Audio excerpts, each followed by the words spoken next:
सुप्रभात। जय श्री कृष्ण। भक्ति योग नामक इस 12वें अध्याय में हम श्री कृष्ण को पाने के सरलतम उपायों का अध्ययन कर रहे हैं, जिसमें श्री कृष्ण स्वयं बता रहे हैं कि उन्हें किस प्रकार प्राप्त किया जा सकता है, किस प्रकार उन्हें तत्व के रूप में प्राप्त कर उन्हीं में लीन हुआ जा सकता है और किस प्रकार हम स्वयं इस कर्म के बंधन से मुक्त होते हुए, जन्म मृत्यु के बंधन से मुक्त होते हुए मोक्ष प्राप्ति की ओर बढ़ उस तत्व में लीन हो सकते हैं। हम अपने मन व बुद्धि को श्री कृष्ण में स्थित कर उन्हीं में निवेश कर उन्हें प्राप्त कर सकते हैं।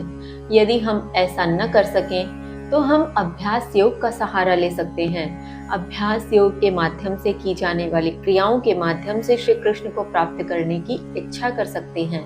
यदि हम अभ्यास योग करने का सामर्थ्य भी नहीं रखते, यदि हम वह भी न कर पाए, तो अपने ही सभी कर्मों को श्री कृष्ण को सौंप उन्हें करते चले जाएं। ऐसा करके भी हम श्री कृष्ण को प्राप्त कर सकते हैं। अब इसी श्रृंखला में और सरलतम उपायों की ओर अग्रसर होते हुए श्री कृष्ण हमें क्या समझाना चाह रहे हैं, आइए जानते हैं। श्लोक संख्या 11 है।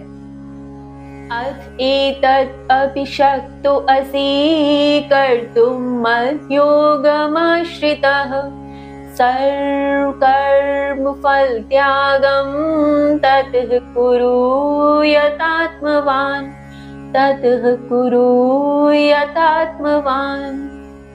श्री कृष्ण कहते हैं, यदि मेरे प्रति निर्भर होकर योग करने में भी असमर्थ हो तो फिर आत्म में स्थित होकर सभी कर्म के फलों का त्याग कर दो। भावार्थ, यहाँ श्री कृष्ण समझाते हैं और सरल उपाय की ओर चलते हुए कहते हैं कि यदि तुम अपने सभी कर्मों को मुझे अर्पित नहीं कर सकते, यदि तुम इस प्रकार का योग करने में भी असमर्थ हो कि तुम मेरे प्रति निर्भर रहकर अपने कर्म नहीं कर पा रहे, तो तुम स्वयं में स्थित हो जाओ, आत्म में स्थित हो जाओ। आत्म में स्थित होने से तात्पर्य है कि अपने मन व बुद्धि को जीत लो और फिर सभी कर्म के फलों का त्याग कर दो। यहाँ मन व बुद्धि को जीतने से तात्पर्य है कि हम जब भी कोई कर्म करते हैं तो उसके फल की इच्छा या उसके प्रतिफल स्वरूप जो भी हमें प्राप्त होता है उसके प्रति किसी न किसी प्रकार का भाव हमारे भीतर आता ही है कि हमने इस प्रकार का कर्म किया था और यह फल प्राप्त हुआ है। यदि वह फल आशा से अधिक मिलता है तो हम बहुत अधिक उत्साहित हो जाते हैं, और यदि वह फल हमारी आशा के विपरीत कुछ कम में प्राप्त होता है तो हम निराश हो जाते हैं। तो यहाँ मन व बुद्धि को जीतने से तात्पर्य है कि फल कुछ भी मिले, किसी भी प्रकार का फल हो, ना ही हम उससे उत्साहित हो और ना ही हमें किसी प्रकार की निराशा हो। तो इस प्रकार से मन व बुद्धि को जीतते हुए हम अपने सभी कर्म के फलों का त्याग कर दें, अर्थात केवल कर्म करते चलें और फल की चिंता, फल के प्रति चिंतन सब कुछ त्याग दें। अब इसी के आगे श्री कृष्ण कहते हैं, श्लोक संख्या 12 है।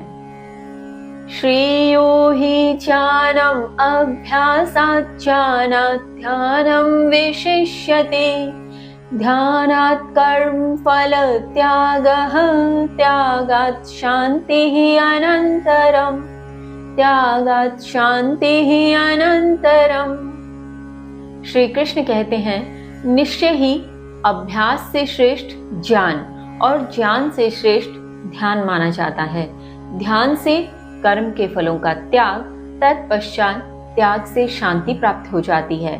भावार्थ, यहाँ श्री कृष्ण बताते हैं, वे कहते हैं कि अभ्यास योग के माध्यम से की जाने वाली क्रियाएं भी निसंदेह मुझ तक ही पहुंचाती हैं, किंतु अभ्यास योग से श्रेष्ठ है ज्ञान प्राप्त करना, और ज्ञान से भी श्रेष्ठ माना जाता है ध्यान को एकाग्र कर लेना, अर्थात मन व बुद्धि को अपने भीतर आत्म में ही स्थित कर लेना। इसी प्रकार ध्यान के माध्यम से ही हम कर्म के फलों का त्याग कर सकते हैं, क्योंकि जब तक ध्यान से एकाग्र होते हुए हम मन व बुद्धि को नहीं जीतेंगे, तब तक हम कर्म के फलों का त्याग कर पाने में असमर्थ ही होंगे।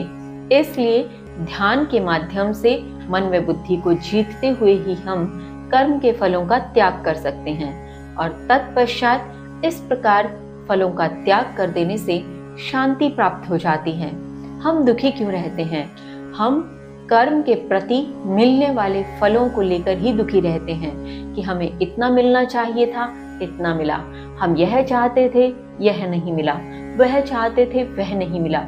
यही हमारे दुख का मूल कारण है। और जब मूल कारण को ही हम जड़ से उखाड़ फेंकेंगे, अर्थात कर्म के प्रति मिलने वाले फलों का त्याग ही कर देंगे, उसके प्रति न चिंता और न चिंतन रहेगा, तो ऐसे में हम शांति को प्राप्त हो जाएंगे। अब इसके आगे श्री कृष्ण किन उपायों की ओर हमें बताते हैं, किन उपायों के प्रति हमारा ध्यान आकर्षित करते हैं, जानेंगे कल। तब तक के लिए जय श्री कृष्ण।